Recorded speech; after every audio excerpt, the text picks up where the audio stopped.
Hi everyone. What I'm blogging about today is how to identify self-sabotaging behaviors. Something that I have been guilty of in many ways in my life, and I wanted to share it with you. Ways that I have been self-sabotage is I'll admit, in relationships in the past.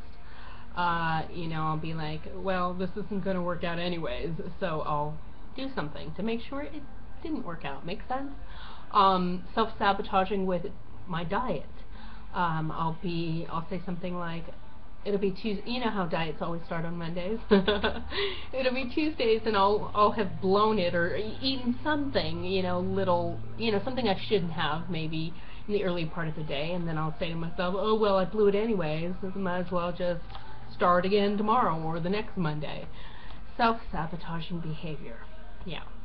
So this is a very important subject, and I think one that is a killer for anyone who is wanting to be a successful entrepreneur.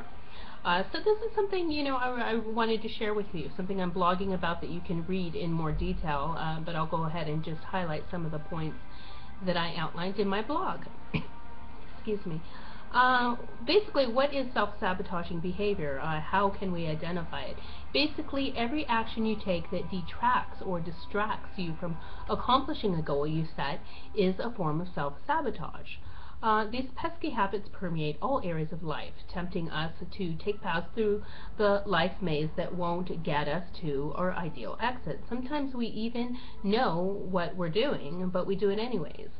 Even though we know that the behavior is sabotaging, what our end goal is, so we do it anyways, because many times it's because of fear of success, fear of the unknown, fear of failure.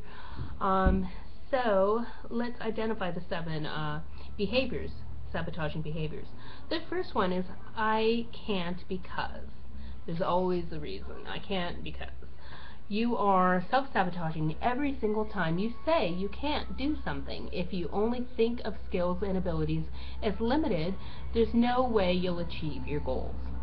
Second, I messed up, so I'm going to quit. Ever decided to start going to the gym 4 times a week and skip a day? No worries there, but what's important is how you follow that up. If you get discouraged and start skipping more just because you have not perfectly followed the plan, that's self-sabotage. Me, done it many times. What about I'll do it later? Procrastination. Sometimes it's okay to spend time doing a multitude of things as that boosts creativity, but when you flat out know something needs to be done to accomplish a goal and you still do something else, that's self-sabotage. Let's see, number 4. What if something bad happens? I know I'm guilty of that a lot, being a mom and having children. I'm always kind of way too cautious with everything that I do, or won't do something that I'm desiring to do because what if something bad happens? Back when humans still had natural predators, avoiding risk was a core survival strategy. If there might be an alligator in the lake, why swim? Today, we don't often deal with life-threatening choices, so focusing on the risk is self-sabotage. What will people think? What will people think if I do this, if I do that? Yeah, that's a big one for many people. I don't like change. That's another one. It wasn't my fault. Now, these are all signs, those are 7 signs of self-sabotaging behavior. Now, what can we do?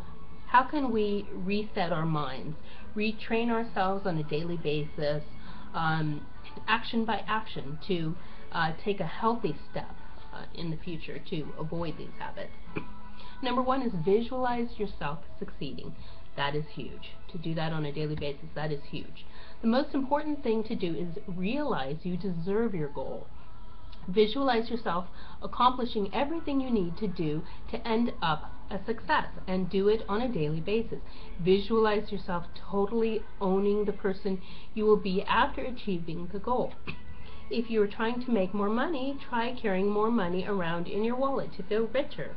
I wrote off visualization for a while, but it's an exception tool that you need to take seriously.